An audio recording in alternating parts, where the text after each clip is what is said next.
I saw Jesus do something really interesting. Have you guys ever seen a student cram for an exam? Like they stayed up way too late. They're reading entire textbooks. They're writing papers the last minute. I'm not trying to say Jesus is a student cramming for his exam. I think he's a teacher who wrote a study guide for his 12 disciples, his 12 students. And that study guide is here to help us today. Welcome to Holy Week, guys. My name's Tristan Kenyon. I'm the student director here at West Valley, and we're looking at Thursday. There's so much going on Thursdays. On this Thursday in particular, Holy Week, Jesus has the Last Supper with the disciples. He washes their feet. He institutes communion, teaches them how to have communion. He predicts that someone's going to betray him. He predicts that Peter's going to Peter's going to deny him. And you cap it all off and he goes to the Garden of Gethsemane and he has this really powerful prayer with his Father. And so I just want to look at some of these things that we can learn, because I think the focal point of the day is Jesus teaching his disciples, which is going to teach us something today as well. So first things first, Jesus washed his disciples' feet. It's in John chapter 13. He's God. Jesus is God. He's the Son of God. He is the Messiah. He is the King. And Jesus wraps a cloth around him. He gets down on his knees and he starts to wash his disciples' feet. And their response is like, what the heck is going on? You're not supposed to wash our feet. We should be washing your feet. And he gives them a lesson. He tells them, if you want to be my disciple, it's not about being the first. It's actually who's going to serve.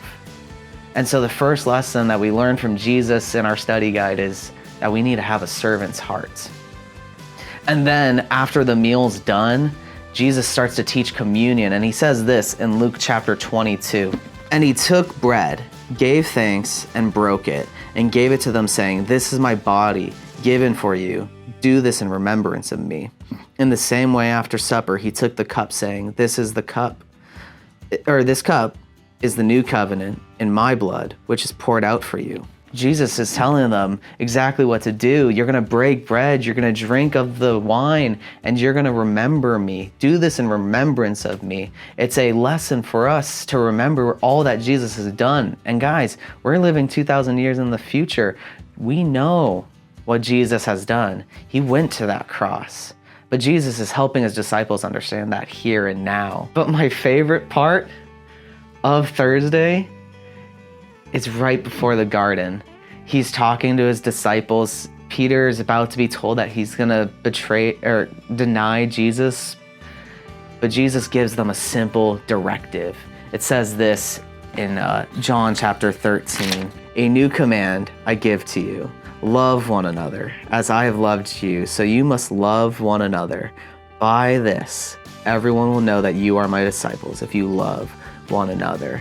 I love this passage because for me, it's the crux of who we are.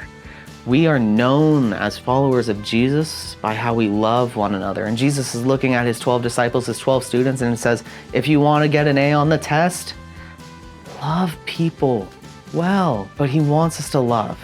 And that's so core to who we are. We are known by our love that we have for everyone. And then we get to the final piece of the night. Jesus in the garden with his disciples. The disciples are all asleep. Nobody's doing what Jesus has asked them to do. That's not what I want to talk about, though. I so often struggle with Jesus being God and human.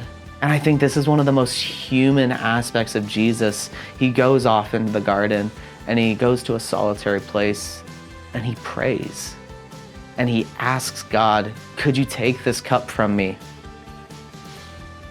But your will be done, not mine.